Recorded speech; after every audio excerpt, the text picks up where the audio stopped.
Hi, my name is Debbie Samuels, and I get to bring you the Daily Hope. Have you, or maybe a friend of yours, ever questioned God because it seemed like others with more wealth are more content and happy than you? Well, God talks a lot in the Bible about the barrier between Him and mankind many times can be money. So Psalms 49 is written for us to bring some clarity to this very important subject. So in verse 1, it says, "Hear this, all you people." This is people that are rich, poor, from a high place or a low place in life. This is for everyone. And then it says, "My mouth will speak words of wisdom, and the meditation of my heart will give you understanding." Man, they got me intrigued. All people for wisdom and understanding. And then he says, "With a harp I will expound my riddle." So he's playing this to a harp. I didn't have a harp. I only have this, but we'll just pretend like it's there for us at this time.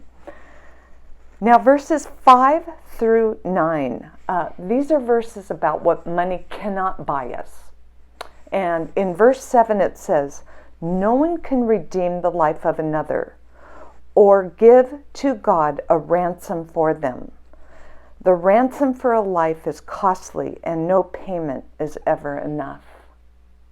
What a sad place to be in. For ones that have wealth as their God and trust only in themselves, trying to bargain their way out of death. Death is one thing that we all have in common. We all will die. But there is a ransom that has been paid. I was in the book of Matthew last night before I went to bed, and I've read this chapter so many times during my whole life. But something struck me deep in my heart last night as I was recounting the crucifixion of Jesus, that He died for me. He died because of my choice to sin. And that was the only ransom that could be paid, was from His death. It was a powerful moment to go over that again in my mind and my heart. Now, as we move on, verses 11 through 14, they're pretty dismal. Man, they're really talking about just the whole grim picture of those that hold money as their God and have their trust in themselves, about what death is going to look like.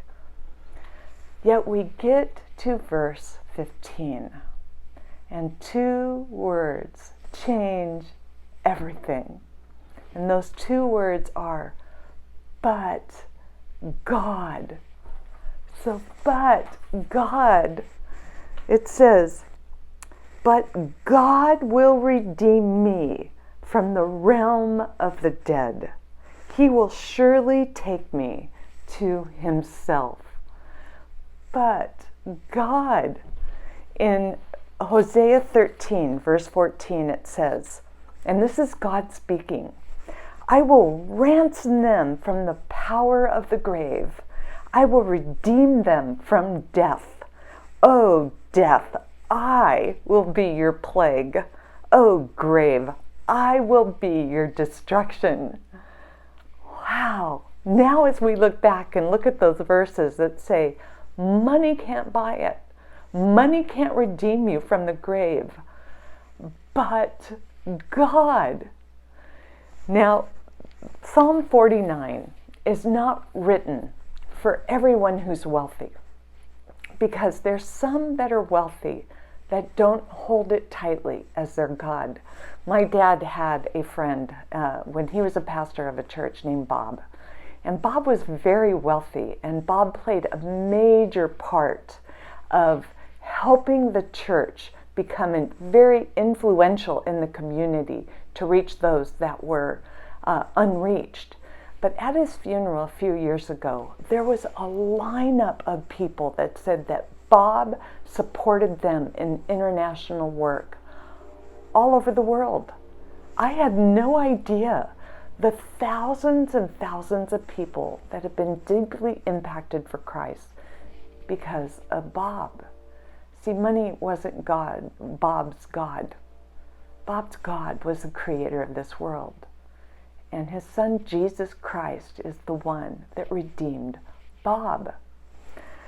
So as we look at this warning that is given in Psalms 49, this warning is for the rich that hold the wealth as their God and the trust in themselves. See, but God's not done yet. He's still pursuing them. And this is where our adventure comes in, because we have the great mandate to go share the gospel, the good news, with all. And until they are called from this earth, God will be pursuing them. And we get to play a part in that. I'm going to finish with this verse right now, and it says, Isaiah 44:22, I have swept away your offenses like a cloud, your sins like the morning mist. Return to me, for I have redeemed you. Have a blessed week, and remember, He's redeemed you. God bless you.